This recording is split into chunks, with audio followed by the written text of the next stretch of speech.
Good morning. Buenos días. Hay una enorme cantidad de personas muy inteligentes aquí esta semana, ¿verdad? Sí, yo no soy uno de ellos. Tengo que avisaros antes de empezar, por si acaso os queréis ir a tomar un café mientras yo hablo. Me temo que no tengo investigación o datos detallados para compartir con vosotros hoy, lo siento. Y no tengo muchas cosas inteligentes que decir. Lo que quiero hacer durante la hora que tengo la suerte de tener con vosotros es compartir unas sensaciones personales que tienen que ver con el cambio, la naturaleza del cambio y lo que es más importante, el vínculo entre el cambio, el mundo en el que vivimos y la educación. Espero que os parezca bien. A mí me ha fascinado el cambio. Creo realmente que desde que era un profesor joven, porque entré en un mundo, en el mundo de la educación, en una escuela primaria, rodeado de las personas más extraordinarias, personas que sentían curiosidad, que eran creativas, innovadoras, que tenían hambre de experiencias, que no tenían miedo al fracaso, que simplemente se levantaban cada mañana pensando qué ganas tengo de cambiar el día de hoy. El tipo de personas que nos gustaría ser a nosotros, el tipo de persona que las compañías de todo el mundo pagarían enormes salarios porque pertenecieran a sus equipos. El problema es que estas personas tenían menos de 5 años.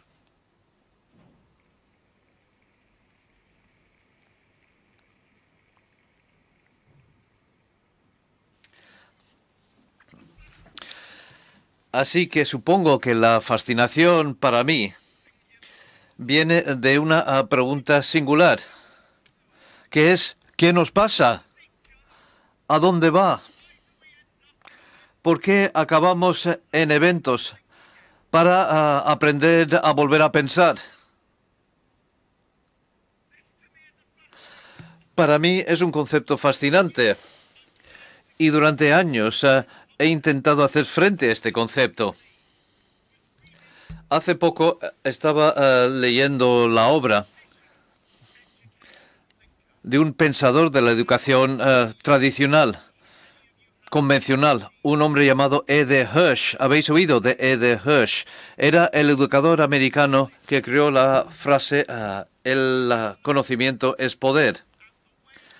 Cuando miramos la manera en que la mayoría de los sistemas de educación desarrollados siguen desarrollando su currículum, España, Reino Unido, Estados Unidos, la mayoría de los que formulan las políticas piensan, basándose en el trabajo de E.D. Hirsch, que los niños necesitan una colección de conocimientos para tener éxito en la vida. Y en cierta medida entiendo lo que dice Hirsch. Entiendo que para que las personas puedan interactuar con el mundo, para que las personas puedan procesar la complejidad del mundo que les rodea, los jóvenes tienen que tener una riqueza de experiencias y conocimientos. Yo creo que nadie lo negaría. Y cuanto más experiencias tengamos y cuanto más cosas entendamos, más capaces seremos de procesar cosas nuevas. Sin embargo, el momento en que este tipo de teoría empieza a preocuparme es cuando, y a Hirsch le oí decirlo en una entrevista en 2013, entras en una conversación sobre qué es el conocimiento nuclear. ¿Hay un banco de conocimientos que tienen que tener todos los niños? Y su respuesta es sí. Ha habido un marco tradicional de conocimiento nuclear que siempre ha sido importante y su argumento es el siguiente.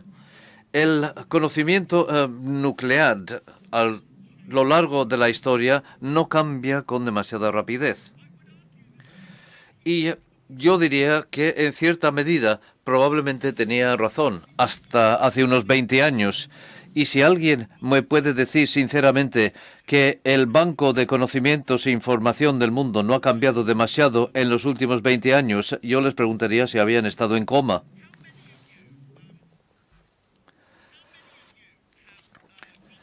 ¿Cuántos tenéis hijos?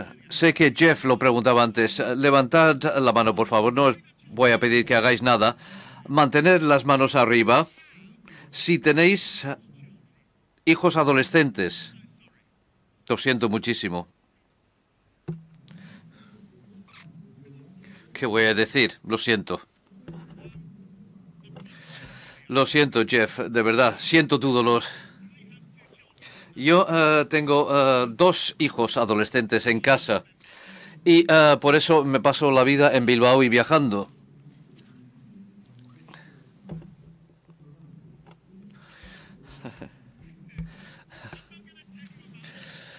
No os voy a hablar de mi hija mayor. Se acaba de ir a la universidad.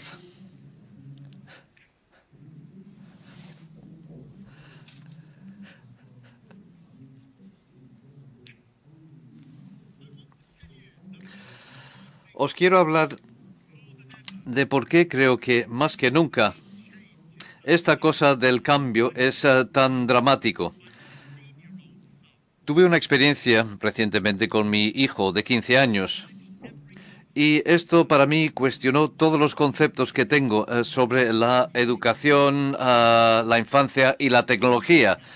Las 3 cosas que de alguna manera hemos venido aquí a debatir hoy. Mi hijo de 15 años es un chico adolescente normal. No es especialmente brillante, huele como los niños adolescentes. Su habitación es como un vertedero tóxico. Y en realidad estoy seguro que él es responsable personalmente del calentamiento global.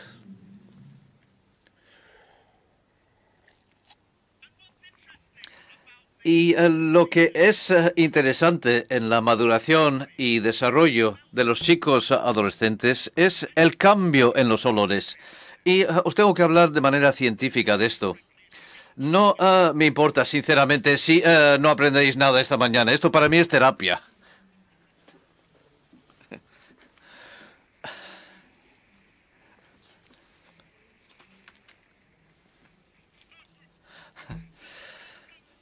Bueno, así que el olor pasa de como de carne podrida y luego los chicos descubren a las chicas y el olor cambia a desodorante. Mi hijo cree que tiene que utilizar toda una lata de desodorante todos los días. Así que su habitación no es un buen sitio para estar, lo cual significa, y tengo que decir que mi mujer y yo somos padres terribles, dejamos a nuestros hijos hacer todas esas cosas que al parecer les van a convertir en asesinos en serie. Porque mi hijo, en su habitación, tiene un Xbox. Y cuando viene a casa de la escuela, después de un duro día de aprendizaje, le gusta ir a su habitación y hacer chill out con su Xbox. Lo que tiene es que se pone cascos y micrófono. Así que cuando llega la hora de merendar, mi mujer y yo no podemos gritar, ¡Andrew! ¡Comida! Nada. No nos puede oír. Así que mi mujer y yo ahora tenemos que subir hasta su habitación y tenemos que entrar en su habitación y pedirle que baje a merendar. Ahora, debido al peligro tóxico de la habitación de mi hijo, los dos creemos que demasiada exposición nos mataría. Así que nos turnamos.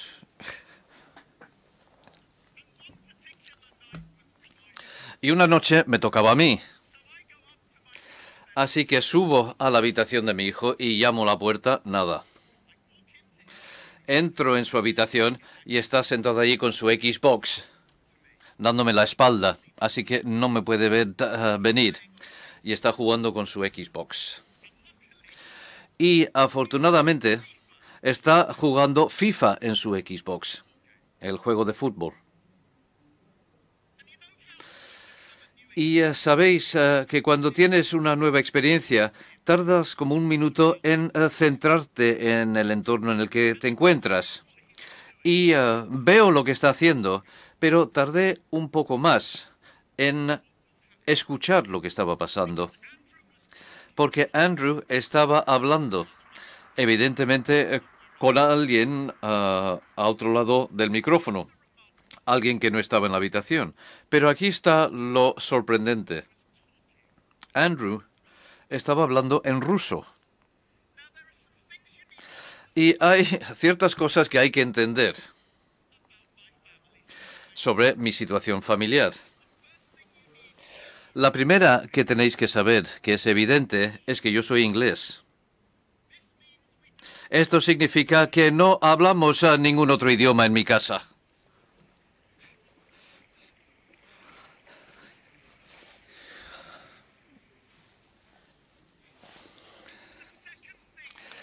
Lo segundo que tenéis que saber sobre Andrew es que está aprendiendo español y alemán en el colegio. Lleva aprendiendo español y alemán en el colegio 4 años. El problema es, y saca 10 en español y en alemán, pero no sabe ni una palabra. Porque está aprendiendo estas asignaturas para examinarse, no para utilizar las habilidades, las competencias. Así que no hay ninguna manera evidente en que mi hijo haya aprendido a hablar ruso con bastante fluidez. Así que espero que termine el juego y se da la vuelta y se da cuenta de que estoy en la habitación. Y yo estoy hecho un lío. Y estoy ahí diciendo...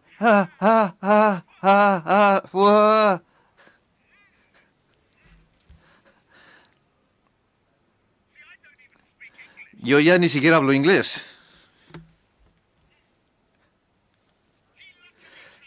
Él afortunadamente sabe traducir el lenguaje padre.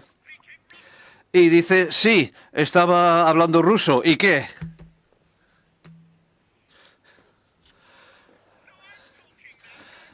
Así, ahora estoy hablando así.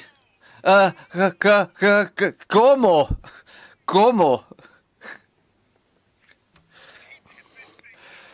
Y él hace lo que hacen los adolescentes. Dice, tengo un amigo, Sergei. Sergei vive en Moscú. Conocí a Sergei online hace un año. Empezamos a jugar FIFA juntos. Dice, cuando empezamos, decidimos enseñarnos algunas frases en nuestro propio idioma. Y en este momento se puso un poco rojo. Porque dijo, para ser sincero, papá, empezamos enseñándonos a cómo decir tacos en nuestros idiomas. Esto no me sorprende. Dice, pero aprendimos a decir tacos bastante rápido. Así que ya pasamos a otra cosa. No fue una cosa deliberada, pero simplemente empezamos a aprender la manera de hablar del otro. Y un año después, habla ruso casi con fluidez. Y me gustaría que Ede Hirsch conociera a mi hijo por varias razones. No necesitó un profesor para enseñarle ruso. De hecho, ha aprendido ruso a su manera, más rápido de lo que los profesores le han enseñado a hablar español o alemán. ¿Por qué? Porque le importa. ¿Por qué?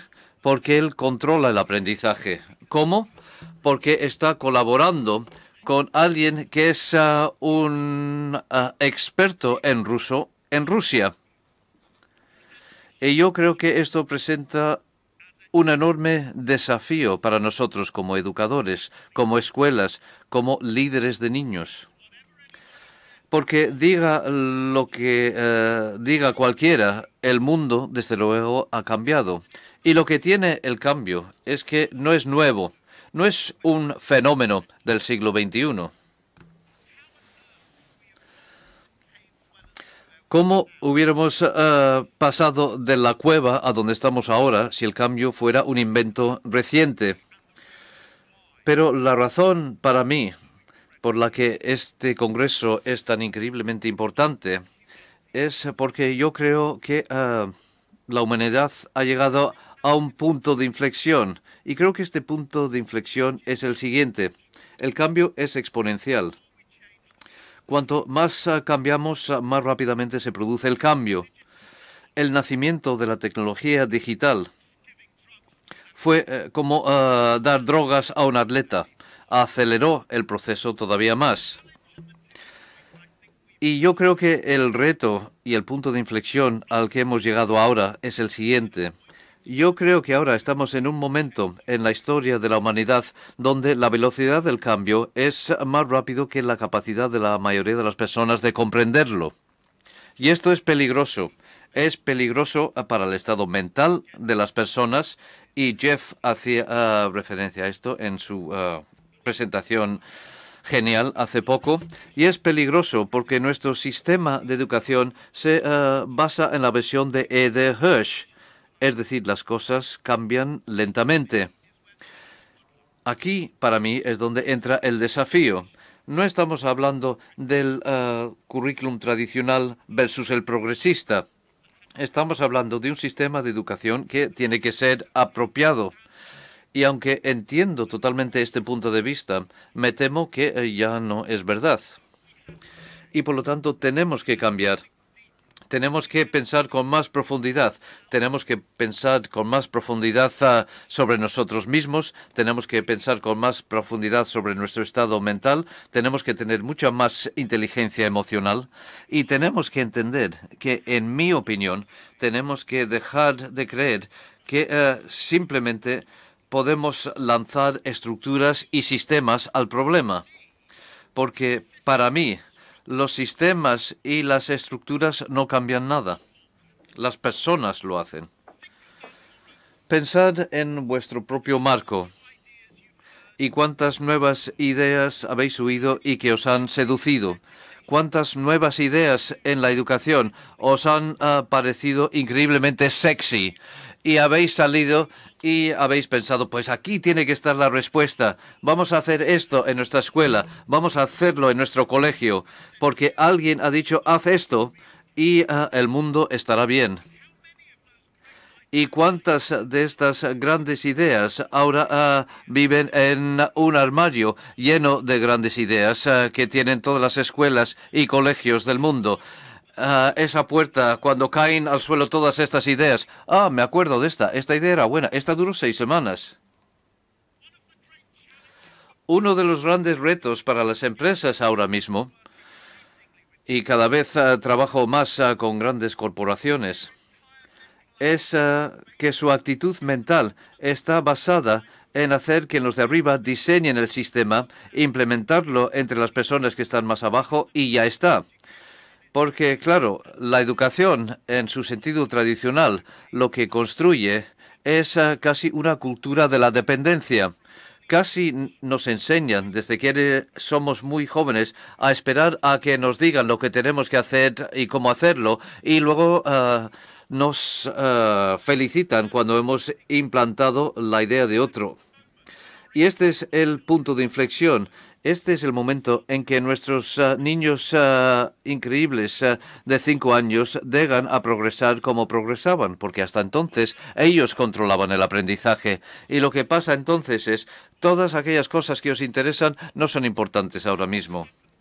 Lo que va a pasar a partir de ahora, durante unos años, es que os vamos a decir lo que importa. Y la razón por la que importa es bastante abstracta, ¿verdad? Le dices a un niño de 5 años, no, confía en mí, yo sé más. ¿Por qué? Porque sí. ¿Por qué?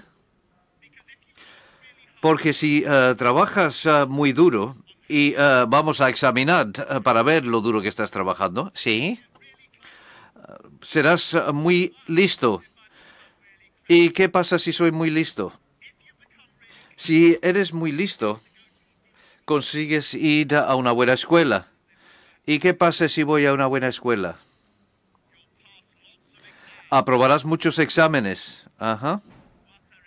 ¿Qué son exámenes? No te preocupes de eso. Te van a encantar.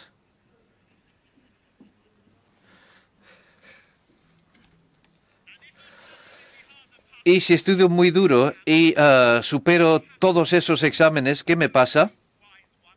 Oh, gran sabio, lo que pasa es que podrías entrar en la universidad. Ah, la universidad. Sí. ¿Y qué pasa en la universidad?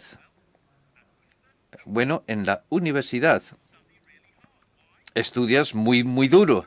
¿Para qué? Para hacer más exámenes. Para un niño de 5 años, esto no es un concepto inteligente.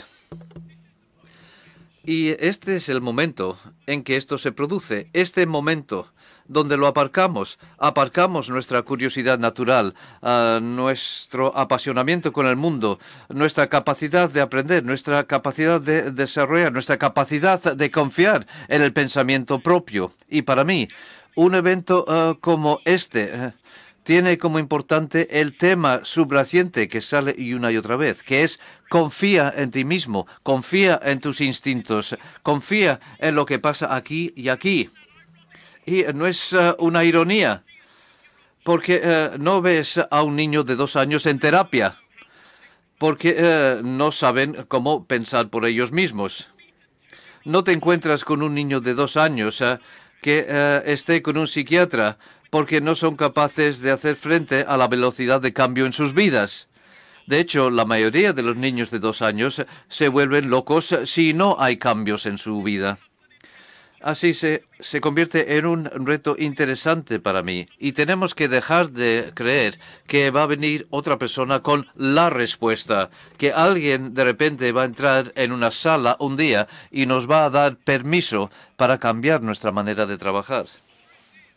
La verdad es, y la cuestión crítica para mí en un congreso como este, es que cuando salgáis de aquí mañana por la noche, ¿qué vais a hacer de otra manera diferente? No a quién vais a esperar la próxima vez, sino a qué vais a hacer vosotros de otra manera. Porque la verdad es que la confianza tiene que venir de nuestra fe en nosotros mismos para dirigir y liderar el sistema de educación. Nadie nos va a decir que tenemos ese derecho. Simplemente tenemos que actuar. Así que pase lo que pase, esto es lo que quiero que hagáis durante el resto de este extraordinario evento. ¿Qué vais a hacer vosotros una vez que acabe este evento? ¿Cómo vamos a controlar nosotros la educación juntos? ¿Cómo vamos a superar la mayor enfermedad del siglo XXI? Y de nuevo, es interesante, Jeff hacía referencia a esto en su conferencia magistral. Y esto me preocupa porque lo veo como la mayor enfermedad del siglo XXI. Tampoco es nuevo, pero lo que nos dicen los datos es que hay más personas hoy en el mundo que padecen problemas mentales severos que nunca antes. Y no se debe solo a la explosión en la población, es un ratio. Y lo que realmente da miedo es el crecimiento dramático en los problemas mentales entre jóvenes. Las universidades de Oxford y Cambridge en los últimos 10 años han tenido que multiplicar por 4 el número de psiquiatras que trabajan con los estudiantes con el fin de ayudar a nuestros jóvenes académicamente más brillantes para superar su ansiedad. ¿Y por qué? Porque para mí el estrés llega cuando percibes que no tienes ya ningún control sobre tu propia vida. Si piensas en los niveles de estrés en ti y cuando más suben en ese momento cuando de repente piensas, yo esto no lo estoy controlando. Los educadores se sienten estresados cada vez más porque sienten que otro controla toda su agenda. La mayoría de las personas hoy se sienten increíblemente estresadas porque a pesar de hacer todo lo que les dijeron que tenían que hacer cuando iban creciendo, aquel mundo en el que iban a estar, que iba a ser seguro, estable, un empleo, un hogar, ya no existe. Todo lo que nos prometieron. Nadie tenemos un problema con el cambio cuando decidimos controlarlo. Por ejemplo, si habéis ido de vacaciones al mismo sitio varios años y de repente decides ir a otro sitio, estás emocionado porque tú has tomado esa decisión. Así que para mí el tema realmente se centra en esta sensación de falta de control. Seguimos dirigiendo un sistema de educación que enseña a los niños a ser controlados por otros, o cambiamos el marco del sistema de educación para asegurar que nuestros niños sientan que es una celebración de la autocreencia, autoliderazgo y autocontrol. Para mí, esto no es una agenda liberal de izquierdas. Para mí, esto tiene que ver con la futura salud del pueblo global. Y voy a dar un paso más y voy a leer la siguiente diapositiva. Lo que aparece en la siguiente diapositiva son 5 de las primeras señales de enfermedades relacionadas con el estrés. No voy a entrar en profundidad, pero cuando ponga esto en pantalla, porque hay muchos mayores expertos que yo en este congreso y en esta sala, pero estas cosas realmente tuvieron un impacto sobre mí. Y al enseñaros estas cosas, quiero que penséis en ellas a través de 3 lentes. Creo que penséis con sinceridad sobre vosotros y cuántos de estos síntomas reconocéis en vosotros. Quiero que penséis en vuestros colegas y quiero que penséis en cuántos de estos síntomas reconocéis en vuestros colegas. Y por último, para aquellos que tienen el privilegio de ser profesores, quiero que penséis muy seriamente en estas 5 conductas en relación con los alumnos que tenéis la suerte de enseñar. Os voy a dar 30 segundos o menos para esta reflexión. Las voy a leer y luego guardaré silencio un momento. Aquí están. 1. Demostración de ansiedad o aprensión cuando se sugiere algo nuevo. 2. Tensión y rigidez en situaciones nuevas y novedosas, cosas a las que no estás acostumbrado. Una tendencia a automedicarse con fármacos y alcohol. Y lo quiero aclarar. Por aquí, drogas, fármacos, no me refiero a sustancias ilegales, sino a medicamentos que se obtienen de la farmacia. 4. Una tendencia a quejarse durante una nueva experiencia o actividad. Y por último, tiendes a centrarte en lo negativo de una nueva situación y no en lo positivo. Y me pregunto cuántas personas reconocen esto. Pasa algo nuevo o incluso se sugiere algo nuevo. ¿Con qué frecuencia sucede esto en la sala de profesores? Se sugiere algo nuevo y todo el mundo dice, nos encantaría hacer eso, pero...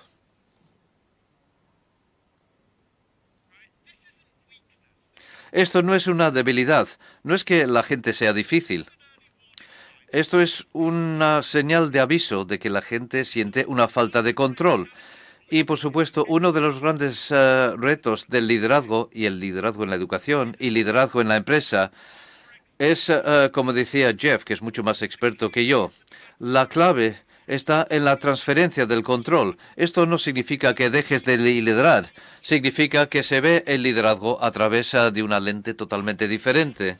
Pero, de hecho, el arte del gran liderazgo siempre ha consistido en empoderar a las personas que trabajan contigo y para ti. Este es el arte de un gran líder. Cualquiera puede asustar a la gente para que hagan cosas. Eso no es gran liderazgo, eso es soborno. El gran liderazgo es esa habilidad increíble de empoderar a otros para que quieran hacer el viaje que tú estás liderando. Y de alguna manera esta es el arte de un gran profesor, no es un secreto. No necesitamos expertos que nos digan. Esto es lo que siempre han hecho los grandes profesores. Inspiramos a nuestros alumnos para que se lideren ellos mismos en un viaje valioso. Y en eso tenemos que pensar. Así que hay que empezar a pensar de manera distinta. Y llegado este momento, quiero empezar a hablaros sobre algunos de mis famosos amigos. Bien, y lo hago por el motivo de que quiero que os deis cuenta de lo listo, de lo importante que soy por la gente cuya compañía comparto. Y no hay ninguna razón real para esto tampoco. Pero bueno, lo primero que os quiero contar posiblemente sea la persona más tranquila que yo conozco. Y lo que yo he descubierto a medida que he ido envejeciendo y me he hecho más gordo y he perdido más pelo, es que yo quiero estar con gente joven, gente maja. Entonces, si no eres como yo no estoy interesado en vosotros. Solamente quiero conocer a las personas jóvenes y guays. Me hace sentirme infinitamente mejor. Entonces, os quiero contar cosas sobre el primer amigo que me he hecho para ayudarme a curar este problema que tengo. Su nombre no lo vais a reconocer, pero se llama Sebastián Fuca.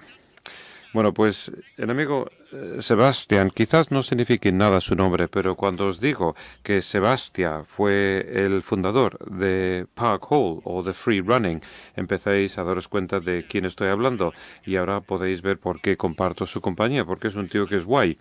Y bueno, no es tan joven, pero es más joven que yo, pero sí que es un tío guay, así que perfecto.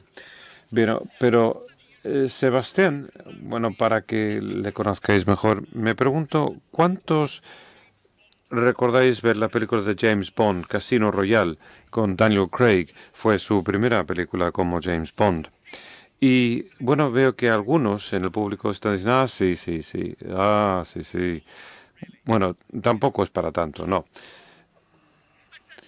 Y eso se lo dije a mi mujer cuando estaba en el cine, diciendo,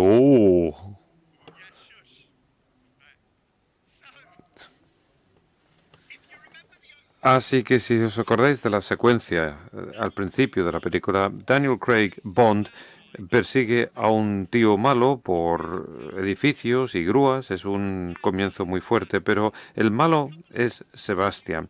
Pero un par de cosas que me gustaría que sepáis para que le conozcáis a Sebastián como le conozco yo. En primer lugar, en esa secuencia no utilizaron equipos de seguridad y esto se hizo de verdad. Y fueron 2 semanas y media de planificación, pero no utilizaron ningún tipo de dispositivo de seguridad. Lo rodaron directamente. Pero lo más impresionante de Sebastián es que cuando pensamos en esto, lo de saltar de un edificio para otro, a él le asustan las alturas. Así que a ver cómo funciona eso. Bueno, pero lo interesante para mí es intentar entender dónde está el tema. Entonces, un día estábamos caminando por una ciudad rusa llamada Ekaterimburgo, juntos, y esta ciudad es una de esas ciudades sorprendentes donde puedes ver la historia de la arquitectura a través de los edificios. Es decir, tú puedes ver la historia de la ciudad gracias a los edificios. Entonces lo que tenemos es una arquitectura opulenta que es precomunista y después tenemos la arquitectura muy funcional del comunismo y ahora lo que tenemos es una explosión en una nueva autoexpresión, una nueva creatividad, una nueva confianza en la arquitectura moderna más sorprendente que es parecido a algo de la arquitectura increíble que tenéis aquí en Bilbao. Y estamos caminando por la calle juntos y yo soy como un niño en una fiesta de cumpleaños. A mí me encantan los edificios, así que miro los edificios acá, mira, fíjate, mira eso, ¡jope! Y bueno, llegamos al final del recorrido y me giro hacia Sebastián y le digo, a que los edificios son increíbles. Y me miró como si estuviera hablando otro idioma que él no entendía. Que sí, lo estaba haciendo porque él es francés. Pero bueno, y tal y como decía anteriormente, yo hablo inglés-francés. Entonces, o francés-inglés. Entonces me dirigí a él y le dije, mira los edificios a que son increíbles. Y me dijo, no, sigo sin entenderte nada. De verdad, sí. Me dijo, Richard, mira, tienes que saber algo primero. Desde que yo era niño, los edificios nunca me han llamado la atención, nunca me han apasionado, porque me dijo, yo me crié en un barrio en las afueras de París, donde había rascacielos por todas partes. Y recordar, ¿os acordáis de aquel momento? Bueno, recuerdas cosas que eran bastante más grandes que cuando vuelves cuando eres adulto, puesto que se supone que todo es enorme. Y él me dijo, ¿sabes algo? Yo antes echaba un vistazo a mi entorno y los edificios eran malos, puesto que bloqueaban la luz del sol. Y eran objetos que interferían con la luz. Y era como si estuvieras en una cárcel. ¿A qué sorprendente eso? ¿A qué es increíble? Bien, cuando pensamos en los chavales en las comunidades más marginadas, no tiene que ver con ser tonto, sino que ellos ven el mundo de una manera que nos serviría como lección. Entonces, en lugar de decir, mira, tus experiencias son malas, así que os vamos a enseñar lo bueno de la vida, algunas veces lo que podemos aprender de sus alumnos y cómo ven el mundo es realmente importante. Entonces, Seb me dijo, mira, y era un momento cuando yo de niño mi fascinación empezó a centrarse en los espacios y me miró como solamente te puede mirar un francés muy poético. Y me dijo, ¿algunas veces has echado un vistazo a los espacios que hay entre edificios? Y me dijo, son espacios preciosos y es lo más bello que hay en el mundo, las formas que hay entre los objetos. Y me dijo, cuando yo caminaba por la ciudad contigo ahora mismo, yo estaba pensando, ¿cómo puedo usar estos espacios para poder rodear o superar o pasar por debajo de los objetos? ¿Cómo puedo escapar de los objetos utilizando ese canal de luz tan precioso o ese hueco de luz tan precioso? Y lo interesante, según hablaba, era lo siguiente, a que es como deberíamos enseñar a nuestros alumnos para que vieran el mundo mejor. Puesto que yo me pregunto de si hacemos es enseñarles únicamente a ver los objetos, de tal manera que cuando crecemos y hablamos del cambio y de la capacidad de movernos, entonces la respuesta es siempre pero hay un edificio que interfiere y el edificio en la educación podría ser el gobierno, podría ser la política, podría ser el currículum, podría ser los requisitos de acceso a la universidad, pudiera ser la inspección de educación. Bueno, todos analizamos los edificios perfectamente bien, ¿verdad? Pero quizás lo que tengamos que hacer es ver cómo podemos cambiar nuestra mentalidad para que enseñemos a nuestros niños y, si podemos, a nosotros mismos a que busquen la belleza del espacio que hay entre edificios o entre los objetos, a que sería perfecto eso. Así que cuando planificáis una clase para vuestros alumnos, así que cuando estéis pensando en gestionar a la gente, lo que hacéis es lo que dijo Jeff sobre, bueno, el tema de la actitud. ¿Cómo podemos pasar a los espacios? ¿Cuáles son los objetos que van a ponerse en el camino? ¿Cómo podemos ver esos espacios? Enseñándoles a los niños, hay que enseñarles a que busquen los espacios y que no se les castigue cuando no saben cómo rodear un edificio, puesto que entonces los niños dejan de buscar los espacios, sino que buscan los edificios con los cuales se sienten cómodos. Y este es el momento cuando se reduce el riesgo de manera considerable. Y fijaros en este dibujo, a que es precioso el dibujo, a que es estéticamente magnífico también. ¿Qué es lo que te dice? Esto para mí me dice libertad. ¿A qué es precioso? Y si yo os preguntara, ¿qué edad pensáis que tiene la persona que hizo ese dibujo? Y no es una pregunta trampa. Bueno, supongo que alguien diría que no es una persona de más de 50 o de 40 o de 30 o de 10, ¿o qué diríais? Bueno, la mayoría posiblemente diríais que es un niño de menos de 5. Sí, sí, y es un niño pequeño que dibujó esta imagen. Y todos hemos visto estas imágenes cuando llegas a casa. Sabes que cuando llegas agotado a tu casa y tu niño te va a recibir a la puerta porque estaban dibujando en la mesa de la cocina. La mayor parte de ellos dibujan sobre la mesa de la cocina, no sobre el papel. y te traen esta hoja de papel. Este papel que es lo único que han podido utilizar. Y llegan a la puerta llenos de emoción cuando tú cruzas el umbral agotado y te dicen, papá, mira, mira lo que te he hecho. Y haces que todos los buenos padres hacen. Tú dices, ay, cariño, qué bonito. No, de verdad. Y después en nuestra casa decimos lo siguiente, ¿es suficientemente bueno para la galería del frigorífico? Sí. Bueno, todo hasta este momento ha ido perfectamente bien, hasta que hacemos la siguiente pregunta. Y la siguiente pregunta ya lo machaca todo, ya sabéis lo que es, ¿verdad? Es precioso, cariño, pero ¿qué es?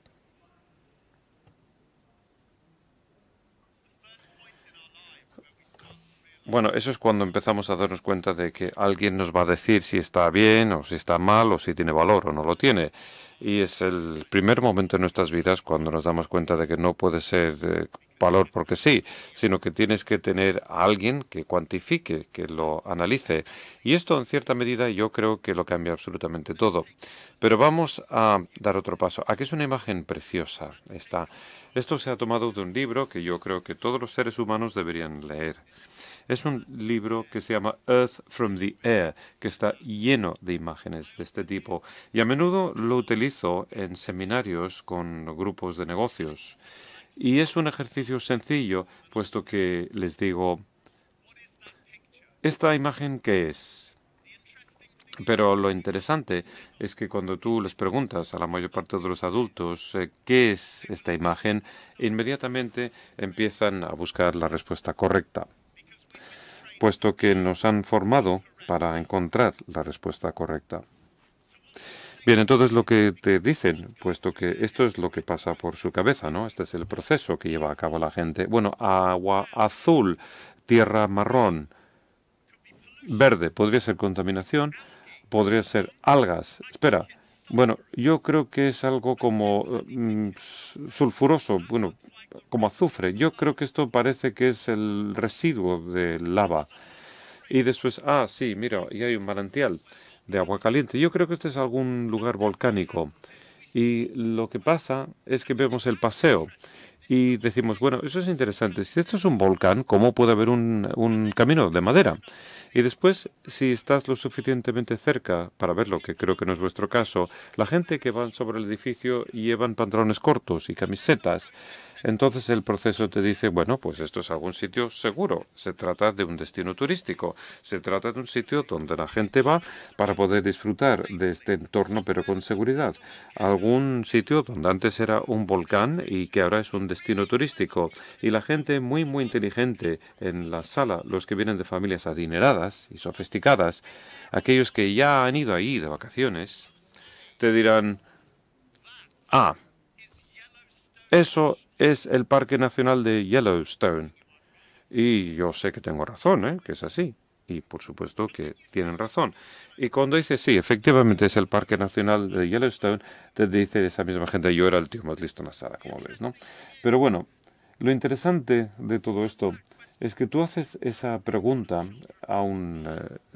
en una sala llena de niños de menos de 5 años y solamente te puedes imaginar el tipo de respuestas extraordinarias que te van a dar. Pero la respuesta favorita mía es la siguiente. Es la cara de un mago malvado. Y ya sé que algunos estáis diciendo, no importa. No es la respuesta correcta, está claro. Pero bueno, entonces tú te diriges a estos líderes de empresa y les dices, ¿podríais por favor plantear algún tipo de relato en un minuto? Un minuto. ¿Podríais plantear un relato para contar este relato basado en esta imagen? ¿Y qué es lo que haces con ese grupo de empresarios? Les dice, mira, os voy a dividir en grupos de 5. Y entonces, cuando ya se haya acabado el tiempo, voy a pedir que una persona de cada grupo quiero que nos cuente cuál es su relato, su historia. Bien, esto es lo que pasa con una sala llena de adultos. Cuando tú dices, mira, en un minuto voy a elegir a una persona del grupo para que venga aquí para contarle al resto la historia, nadie en el grupo está pensando en la historia. Todo el mundo está pensando en, bueno, pues yo no lo voy a hacer, ¿eh?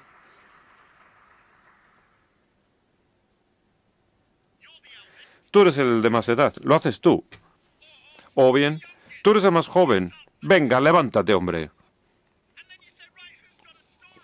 Y después dices, ¿quién tiene un relato? Y el grupo dice, no, perdona, no hemos decidido ni quién va a contar esta historia. Y si lo haces con una habitación con chavales de menos de 5 años, bueno, casi se están meando los pantalones, puesto que todas las manos se levantan y dicen, ¡yo! ¡Escógeme a mí! Y es posible que hasta se peleen, ¿no? Pero mi explicación favorita para esto, y ya podéis ver que me estoy apasionando, ¿verdad? A que los niños os apasionan en cómo ven el mundo.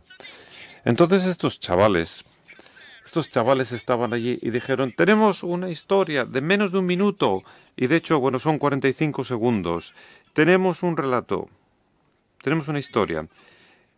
Y este niño me dijo, mira, esta es la historia. Mira, sígueme. Y es verdad esto, ¿eh? Me dijo, sí que hay un mago malvado en esta historia. Recordaban esa parte, ¿no? Hay un mago malvado en esta historia, pero no le podéis ver, puesto que el mago está en la esquina superior fuera de la pantalla. Pero bueno, el mago malvado, este mago malvado está sacando todo el color de la tierra, se lo está absorbiendo. Y la gente que va sobre esa pasarela son soldados muy valientes y su cometido consiste en impedir que el mundo se convierta en algo blanco y negro. Y dije, wow, increíble, ¿no? Y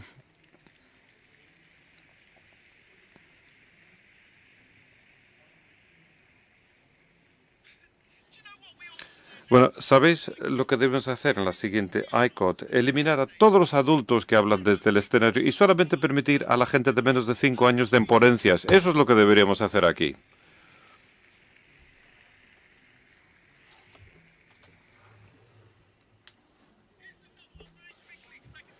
Bueno, veo que os gusta esto. Otro ejemplo más.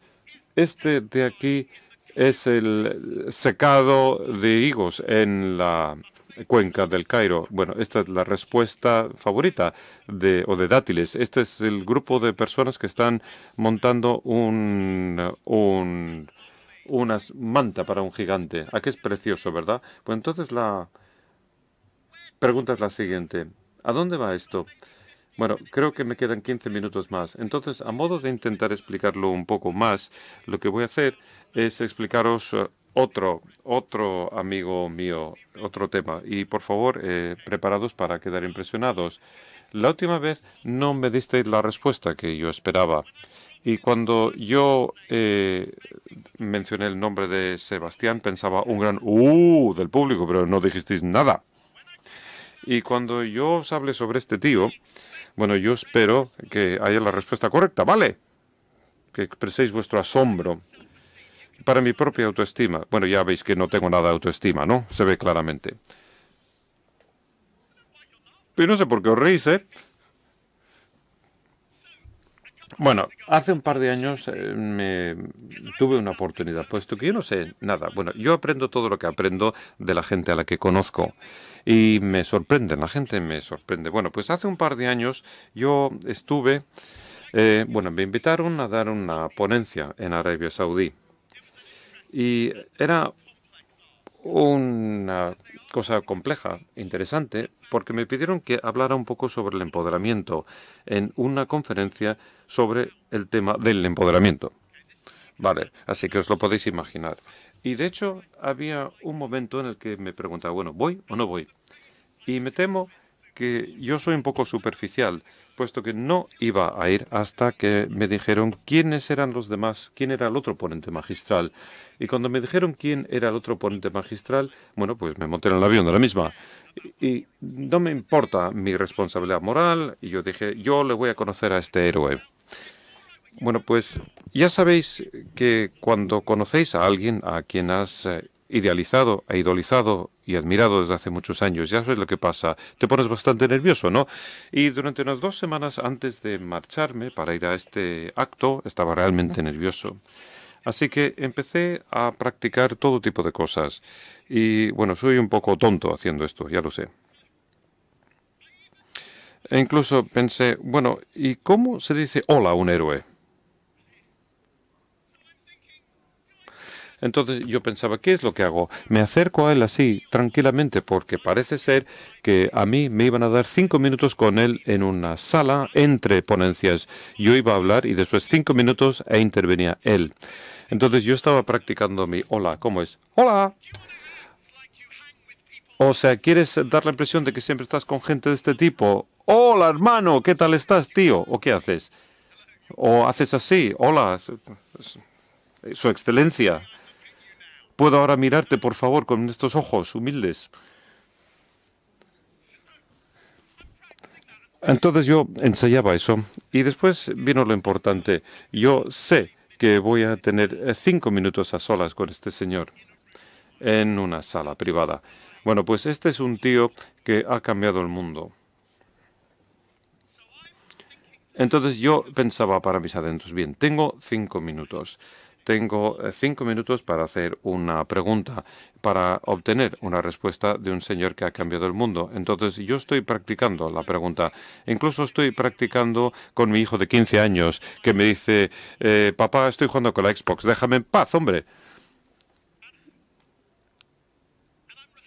Y estoy ensayando las preguntas. Entonces yo vuelo hasta Arabia Saudita y estoy preparado. Ya tengo el hola, ni demasiado informal ni demasiado formal. Hola, encantado de conocerte, de verdad. Ya estoy preparado para el tema.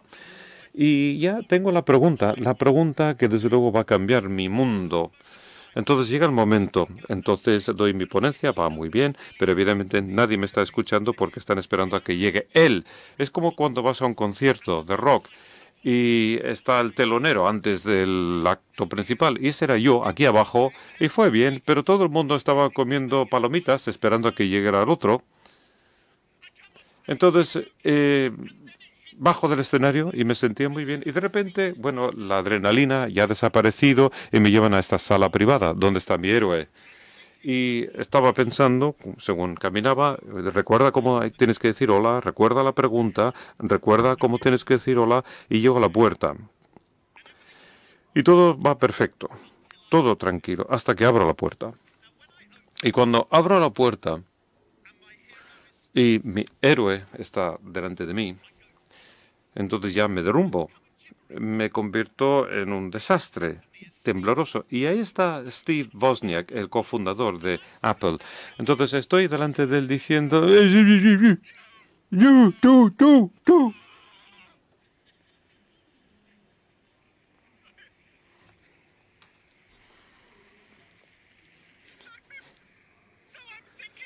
Entonces yo pensaba, ya lo he jorobado por completo. Recuerda la pregunta, y tengo la pregunta en la cabeza. Recuerda la pregunta, por Dios. Y evidentemente está acostumbrado a esto y dice, hola, mira, yo soy Steve, ya sé quién eres. Entonces la pregunta se me va, todo se va al garete y no pasa absolutamente nada. Y lo único que sale de mi boca en ese momento que tengo a solas con un hombre que ha cambiado el mundo, lo único que sale de mi boquita es, ¿me puedo hacer un selfie contigo, por favor?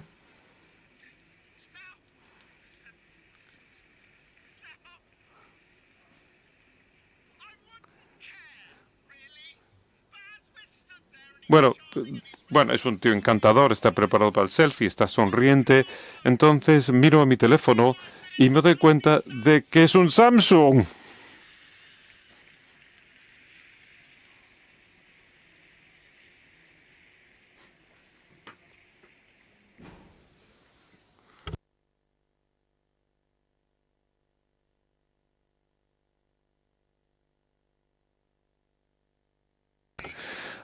Pero afortunadamente, y esto es de verdad, tuve una segunda oportunidad y esto fue un milagro.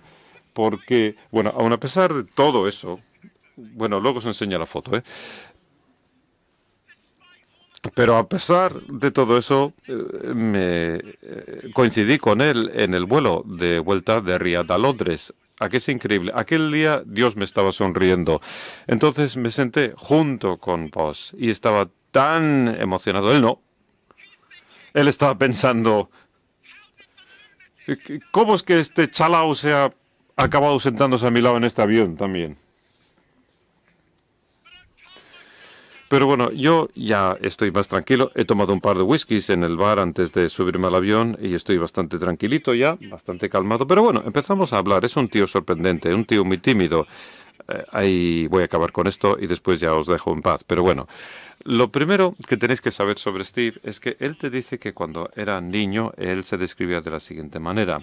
Cuando yo era niño, más o menos tenía 8 o 9 años, decía, yo era uno de esos chavales a quien mucha gente describiría como alguien disfuncional socialmente. Y recordar que veis a ese niño horrible en vuestra clase puede ser Steve Wozniak, ¿vale? Entonces, socialmente disfuncional. Y yo era un niño que no sabía cómo jugar con otros. Y cuando intentaba jugar con otros chavales, bueno, era un lío y acababa peleándome o discutiendo, no porque yo fuera agresivo o desagradable, sino que sencillamente es que yo no sabía jugar. Y me dijo, pero era interesante, puesto que recuerdo que esto es cuando todo empezó para mí, Richard. Y yo empecé a mirar por la ventana del aula y pensaba, bueno, cuando yo sea mayor, me encantaría ser capaz de hacer que el mundo sea mejor para gente como yo. Y eso es donde empezó para él. Y dijo, bueno, ¿y sabes algo? Y fue una singladura sorprendente, pero por aquel entonces dijo que tenía dos opciones en base a las experiencias que había tenido en mi vida. Y dijo, una de ellas consistía en ser un ingeniero. Y dijo, mi padre fue ingeniero y los ingenieros cambian el mundo. Y dijo, el otro consistía en ser docente o profesor, puesto que el profesor que yo tuve en ese curso en el colegio ella era maravillosa y era el ser humano que cuando yo estaba en su compañía me hacía que me sintiera como si fuera listo, como si pudiera hablar, como si fuera gracioso, como si fuera un ser humano de verdad. Y este es el poder que tiene la enseñanza, puesto que si esa mujer no lo hubiera enseñado a Steve en ese curso, quién sabe lo que hubiera pasado, puesto quizás no sea lo que vemos aquí detrás. Y bueno, me dijo, bueno, de todas formas, y cuando me hice mayor ya estudié ingeniería, me encantaba la tecnología digital, las nuevas tecnologías, pero lo que no sabe mucha gente sobre mí es que yo abandoné Apple en 1987 y cuando lo abandoné en el 87 me dijo, ¿sabes qué? Tuve mucha suerte puesto que nunca tuve que trabajar ni un solo día más de mi vida, sino que podía elegir lo que quería hacer ya para el resto de mis días. Y cuando yo pensaba en ello, me dijo, ¿sabes? Recuerdo aquel día en el aula y yo alcancé mi primera ambición, me convertí en ingeniero y hice cosas importantes para la gente. Entonces decidí que había llegado el momento de cumplir mi segunda ambición y me dijo, bueno, me convertí en profesor. Y el mundo no lo sabe sobre Steve, pero yo me convertí en profesor y trabajé en una escuela secundaria local enseñando tecnología. Maravilloso, ¿verdad? Entonces, él sí que tiene puntos de vista maravillosos sobre la educación. Lo primero que me dijo, mira, te voy a decir lo que yo pienso. Yo sé que es un argumento muy importante. En el mundo, cuando hablan sobre la educación, parece ser que se obsesionan por el currículum. El mundo parece ser que se obsesiona por qué es lo que tienes que enseñar a los niños. Quiero decirte, desde mi punto de vista, bueno, eso casi no tiene relevancia. Pero bueno, ¿cómo aprende la gente? Eso sí que es el elemento fundamental, lo cual es totalmente distinto. ¿Y a quién voy a creer? ¿A Edie Nash o a él? Puesto que Steve Wozniak ha cambiado el mundo. Entonces yo le dije, bueno, pero ¿eso de dónde viene? Bueno, te lo diré, esto viene de un sitio muy profundo, de cuando pusimos en marcha Apple, puesto que Steve y yo lo montamos y Steve Jobs era increíble como emprendedor. Consiguió muchísimas cosas, pero lo que eso significó es que la gente empezó a darnos muchísimo dinero y estábamos haciendo promesas y con el nivel de personal desde luego no podíamos cumplir esas promesas, con lo cual tuvimos que contratar a la gente rápidamente.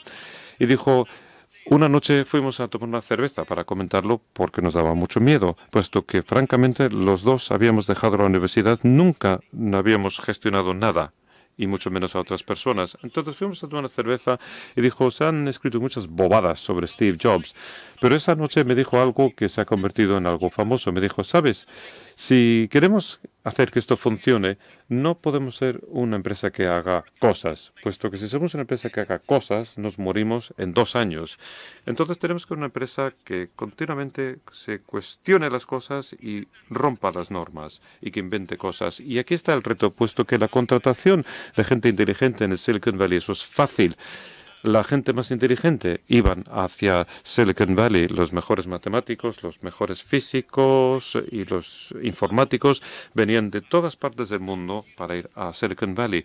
Y la Universidad de Stanford, que en aquel momento era la universidad tecnológica más avanzada, estaba en el epicentro del valle. El tener a gente inteligente, eso era la parte fácil. Necesitábamos algo diferente. Así que esa noche desarrollé un mantra y que es uno de los retos favoritos que me gustaría plantearos ahora antes de marcharme. ¿Sabéis qué mantra establecimos para el tipo de gente que queríamos contratar? Y dijo, bueno, tiene que funcionar, puesto que Apple lo sigue utilizando hoy como filosofía para la contratación. Y es lo siguiente, en Apple nunca vamos a contratar a nadie que necesite ser gestionado o dirigido. Como hacen muchas de las cosas de Apple, son muy sencillos en principio, pero son muy complejos en profundidad.